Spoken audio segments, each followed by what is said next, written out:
wearing a tank top on my day off because it's a non-trucker tan boy summer. Yeah. Anyway, you guys know me. I never jump into reviewing something straight away. I like to let my ideas marinate after I watch some season. I think that 4 months after the debuting of this newer Total Drama season is more than enough, so today that's what this video is about. The overall consensus within the community has been mostly positive, but I'm still gonna give my opinions anyway, regardless if someone has already said it, regardless if I'm probably repeating myself unbeknownst to me. So before I actually talk about this season, and just like many of my videos tend to go, and generally how video essays on YouTube tend to go, let's talk about some background of this season. No, I'm not going to talk about the drama between Reunion, nor am I going to talk about how long the season took to be announced and how sudden its announcement has been. But I will be talking about this modern tonal drama and how it inserts itself in the spectrum of modern animated entertainment, and how that's actually a good thing. There are two major topics with this season, its characters and its themes. But this is reliant on the topic that serves as basis for those other two topics to be so good, and that is the fact that it's a reboot. Part 1. It's a reboot.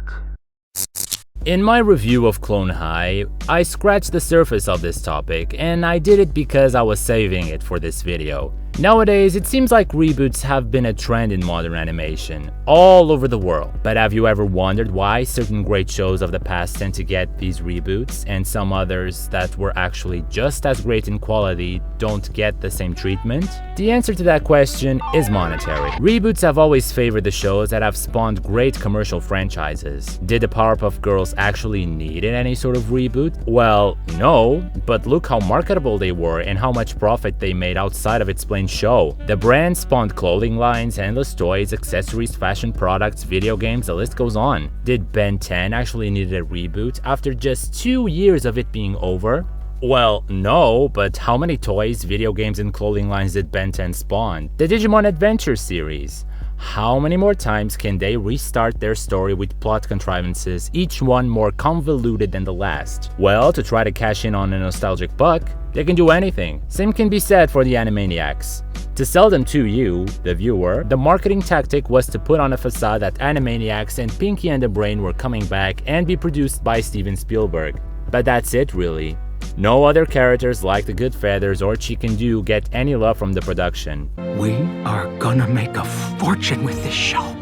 The Animaniacs spawned a lot of toy lines, several movies, and video games, so that makes them the perfect candidate for a reboot. And funny enough, even though the Wacky Races have gotten a reboot as well, they even addressed why this reboot exists, and it's actually hilariously self-conscious. Link in the description. Look how much this show has kept itself alive over the years, with endless toys and video games coming out sporadically. Obviously, they were a prime candidate for a reboot. If you noticed a pattern here, then kudos to you. Reboots of popular franchises are never made with quality in mind. They give little to no attention to detail when the matter is source material, and are hoping to see the reboot they are putting out in the toy store shelves first, and then on the TV screens. And if you tell me that DuckTales is an actually great reboot, then you are right. So you might be thinking, how exactly does this pertain to a Total Drama? How can a reboot of a show like Total Drama even be good? Why is Total Drama even getting a reboot if that's the case? Well, that's really it. This reboot just had no business other than being good. Unlike all the other reboots that had to be busy rekindling their separate businesses, Total Drama just had the show itself to focus on.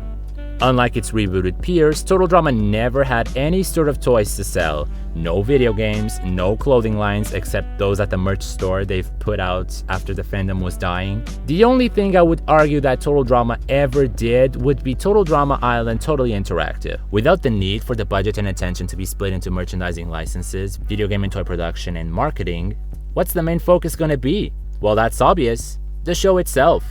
The reboot just had no agenda other than being good. It could only be. This serves to exemplify why this season felt so good. The attention was placed on it and on it solely. In my view, this is why the challenges felt great, this is why the plots in general worked, and let's tie this to the fact that since the season was announced till its debut, it has been 2 years. Yes, I was impatient for it, and some news on the season other than some little pictures shown at Singapore of all places would have been appreciated, but with more than 2 years to make this season, that means that this season had twice as much production time than previous seasons. This can be verified when a leaked script with drawings and all for the first episode of Pakiteo Island was leaked. This was at a time when All Stars wasn't even halfway done broadcasting, further proving how rushed those 2 seasons were.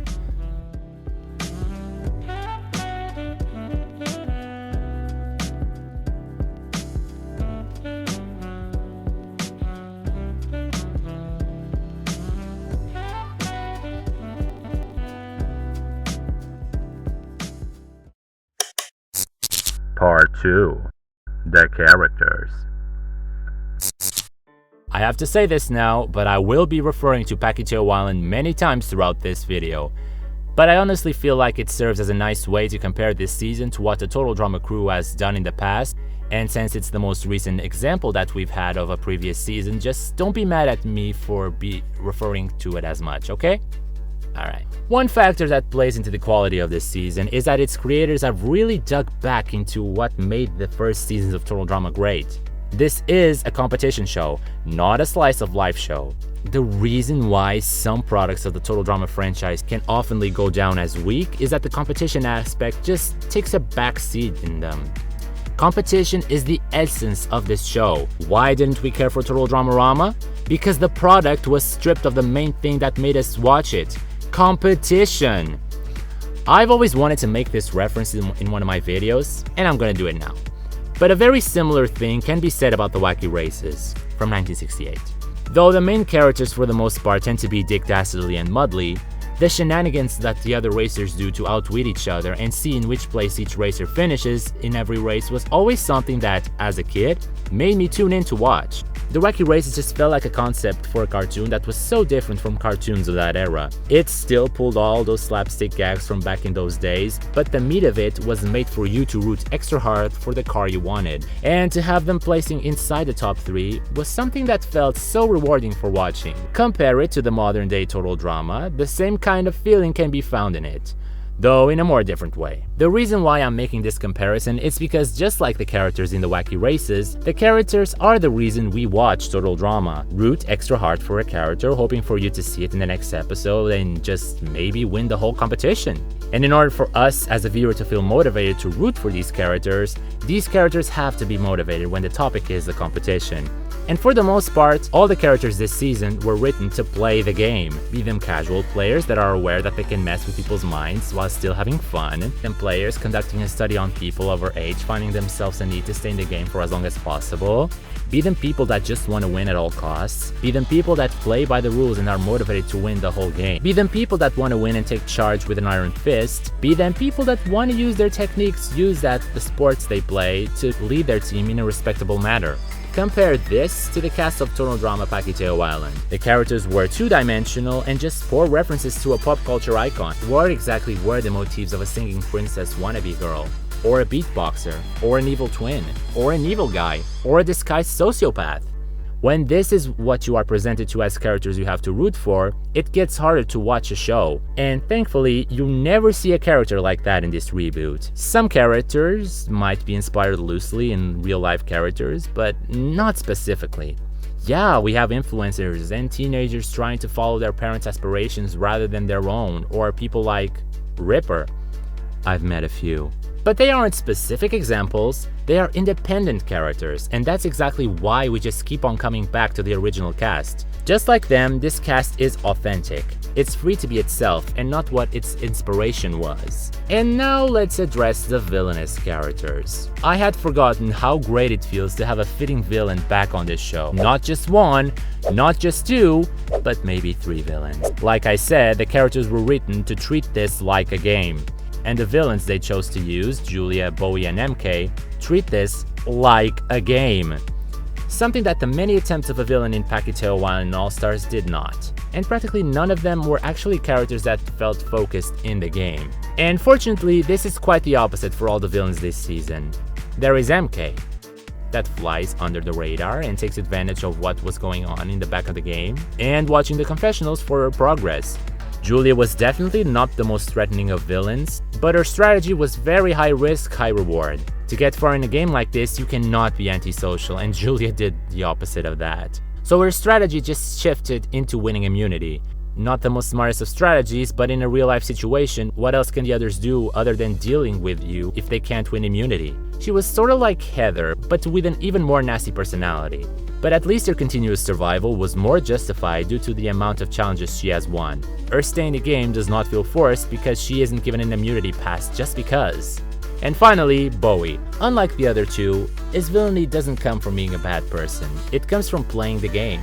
We see him having genuine feelings for someone, he isn't really using anyone. He is conniving and crafty, he pays attention to details for his advantage, which I can certainly relate. His game was very satisfying to see happening. They wrote him as a human that wants to win, not like a force from hell walking the earth. And with that, we conclude the character part of things. Characters were tamed, grounded, original, and relatable in a way I haven't quite seen before in a while with Total Drama. And it's actually reassuring that the folks of this show still have it to write characters this well after all these years and still being so in touch with modern society. I think. I might need a younger audience to enlighten me if I'm wrong.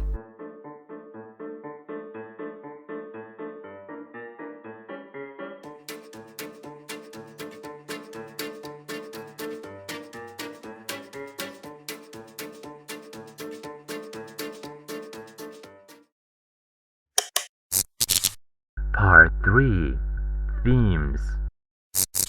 The final thing I've noticed while watching this season were the themes in it. This reboot really brought back the theme that this show is indeed a Survivor parody. Now more than ever, you can see the influences of Survivor within this show. From the way they walk over to the elimination ceremony, to the way they have a little briefing on why they lost their challenges. And honestly, it's a coincidence why I noticed this, but I've actually started watching Survivor for the first time this year. It only made sense that I'd watch it, considering I love the cartoon parody of it, right? Well, it's funny to see that the very first season of Survivor featured 16 contestants, 8 men and 8 women, and that they've also merged when they reached the top 10. This season was more focused on being a show on its own, and with some influences from Survivor. And a lot of themes can be reflected in the characters this season. I've mentioned in the past that comedy and the writing of the show tended to be a lot better whenever the writers were aiming at their home and native land. In other words, when the humor was more Canadian and less American, the show was regarded as a better show. And this season, the Canadian themes can be found much more sporadically. Wayne and Raj's dialogues are absolutely precious. Their dialogues are what drives me to keep on improving my English in order to understand what they were saying. Watching them be so Canadian was a challenge, but a challenge fun to overcome. But the bulk of these themes are all heavily reflected in Bowie. I cannot say that I personally identify with what Bowie's meant to represent, and I would love to know what the general opinion of Bowie is in regards to sexuality. Comment below. But before I get to that topic, we need to address how great of a villain he is. Actually, I don't even think we should consider him a villain. Like I said, the term villain this season comes from the people that exploit the details of the game, and Bowie does that to a T. I really love how Bowie just came in to teach us how you can be a villain on Total Drama. The general standard for a villain in a story has to be a character that tries to foil the plans of the protagonist. But in order for that to work, we need to have the kind of narrative that focuses solely on one protagonist, and Total Drama is not really a show that is allowed to be this way. That doesn't mean that Total Drama has never been like that. But do we look upon those seasons that were like that fondly? No. This kind of villainy is the sort of villain that feels right within this kind of narrative. Not one where the game plan is just to break things, nor one that just enjoys mischief. And I don't want to say that he is better than Heather because we are talking about Heather here, but at least Bowie managed to show some humanity during his stay. And he showed some enjoyable traits other than playing the game, something that Heather did not really show in Season 1. Right? Am I exaggerating here? Can someone debate with me on this? And as for his sexuality, and I might be walking on thin ice here, But it never really came to be a topic on this show, and like I said in my predictions, this really didn't need to be treated like something out of the ordinary, because it really isn't. And in fact, it never was portrayed like that during the season at all. The sooner society today accepts that LGBTQ+ is something super harmless, the sooner we can move forward as a society. Accept everyone. If you get off to guys, girls, both, none, or something in between, if you like to dress up even when it ain't Halloween, I don't mind. I say each to their own. And the portrayal of this show was definitely a step in the right direction. This show was created by LGBTQ+ supporters, so that doesn't come as a surprise. And tying back to the first part of the video, let's just say that making Bowie an openly gay character is such a reason for this season to be so good. Let me give you an example. You know how I like to sprinkle my likes into my videos. But back in 2018, during the first semi-final of the Eurovision Song Contest 2018, Mango TV, a broadcaster from China, censored the performances of both Albania and Ireland. Two of my favorite performances of that year, by the way. Albania for showcasing tattoos, and Ireland for having two male dancers dancing together in a suggestive way. Do you see where I'm headed here? If these sort of themes are to be censored in certain parts of the world, not just in China, and the people behind the creation of this show still went through with it, perhaps knowing that they were closing the door to a more global market, then that means that they definitely created this show with a lot of freedom in mind.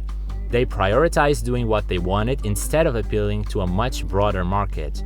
Because if you watch this season, you can see that there are a lot of things that are gonna be hard to edit out. How are they gonna edit Bowie identifying as both a king and queen?